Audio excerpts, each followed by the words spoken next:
The Finance Bill 2025 is out and is due for your own opinion in the Treasury website.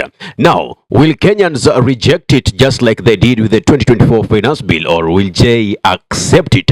Let us take our clock back in 2024 July, when there was this protest about reject finance bill, occupy parliament, occupy state out, hashtag Ruto must go trending all over. Now, there were issues about land, the freehold and the leasehold. Now, freehold is whereby you own a land as an individual and that land belongs to you for eternity. But leasehold, it means the land rates that you'll be paying, and should you fail to pay them, you risk losing your land to the government. Fine.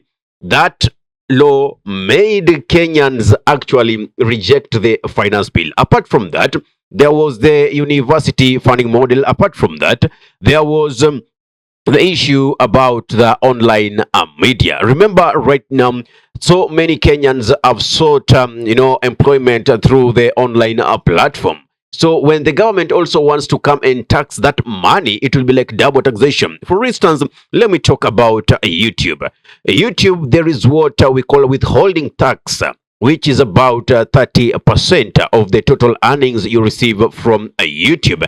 So in countries like Kenya, you don't have any tax amnesty from the United States of America, and the government has no such arrangement. So when you make, for instance, 10,000, 3,000 goes to the government. Like you remain with 30% and you remain with 70%, and 30% goes to the government. So your money has already been taxed. Now, out of that withholding tax, the government also wanted to tax again. So these are just but a few issues that made so many Kenyans reject the finance bill, because you were also to dig deeper into your pockets. Remember the issue of the sanitary pads. Remember the issue of children pampers. The most essential commodities that you'll be using were to be overtaxed, and that would mean a very bad economy to the people of Kenya. So you'll also realize that since President Ruto got into presidency, or when he ascended to presidency, he has not been able to, pass any finance bill. Right? So, this 2025, John Buddy, the CS for Treasury, has told us we have up until 21st of this month, January. We're only left with 4 days, so to say, to go into the Treasury website, look at the proposed financial bill 2025. And I want to be very honest with you. I haven't gone through it, but trust me, I will take my time today, go through it and give you the details about it either tomorrow or the day after tomorrow, because we really need to know what's happening. But for those who have gone through it, rumor has it that they have reintroduced the issue of a freehold and a leasehold for land, which means and the only land that they are letting or making as a freehold are arable lands that can be used for farming. Simply, land that you're using for farming and agriculture and all that are the only lands that will be under freehold. But any other land other than that will be leasehold, meaning you will be paying land rates. And when you fail to pay land rates, it's like you are being forced to sell your land to the government. How true that is, I will confirm. So, and already hashtags have been developed like reject finance bill 2025. Are we going to see a revolutionary movement just like we saw last year? But this time round, I hope the police have learned their lesson. Kindly don't unalive people if they feel unsatisfied with this bill. Don't, tear gas people who are simply exercising their freedom of expression, freedom of speech, and freedom of association, and also the freedom to picket, freedom to demonstrate, as long as they are dissatisfied with whatever the government of the day is doing to the people. Because for what I know, it has been an oppressing regime. Ruto's government has been to no good for any citizens in this nation. 3 years down the line, there is nothing tangible that the government can come and tell us it has been able to do. Or is there any? Just the other day, there was a man who was saying the only thing that has been launched, for instance, in Vihiga County was a tap water.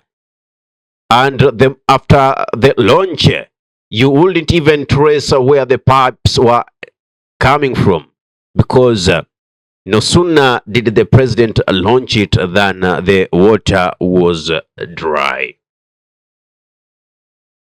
All over, we've seen Murara Kebaso giving out white elephant projects that have been initiated by government officials, including the president. But after launching, what happens? The projects are commissioned, then it stalls. So at least Uhuru Kenyatta was not a good president either, but he has the SGR. Mwai Kibaki, a few days after ascending to power as the president, gave free education. At least he was able, and a lot of infrastructural development actually did happen during the Kibaki's era. Someone was saying that, we won't expect William Samoei Ruto to bring change into this country, to change what has been over 60 plus years in just 5 years. But as it is, Ruto has been able to take this country back 60 years, other than at least taking it forward. And the strategy he's been using is bringing the opposition on table to form whatever he calls the broad-based government. And now the person he's bringing on table is a person whom we say he's been in the opposition, but to be honest, has never been in the opposition. During the Moi era, Raila Amolo Odinga was in the corporation. During the Mwai Kibaki's era, they were together in the Grand Coalition government. During Uhuru's tenure, there was the famous handshake. And now, during William Samoei Ruto's regime, he's there as part of the broad-based government. What are we saying? This is great and ground violation of our constitution, because we know we get into elections, and that is the essence of the election, so that we'll have those who win and those who lose. Those who win get into power and they run the systems that are already in place. But those who lose form part of the opposition. They keep checks and balances to the government. And as it is, the persons whom we depended on as the opposition are now in bed with the same government, meaning whatever oppression is taking place, they have no voice, because at the end of the day, they took their personal interests. They let their personal interests override that interest of the citizenry. You understand it? And you see, there are systems of the government that have allowed themselves to be used, forgetting that people get into power and leave, but the systems remain. Like the DCI, like the National Intelligence Service, our forces. When you allow yourselves to be manipulated by those in power, you forget the fact that you are a system. You will forever be there, but for the presidents, they'll come and go.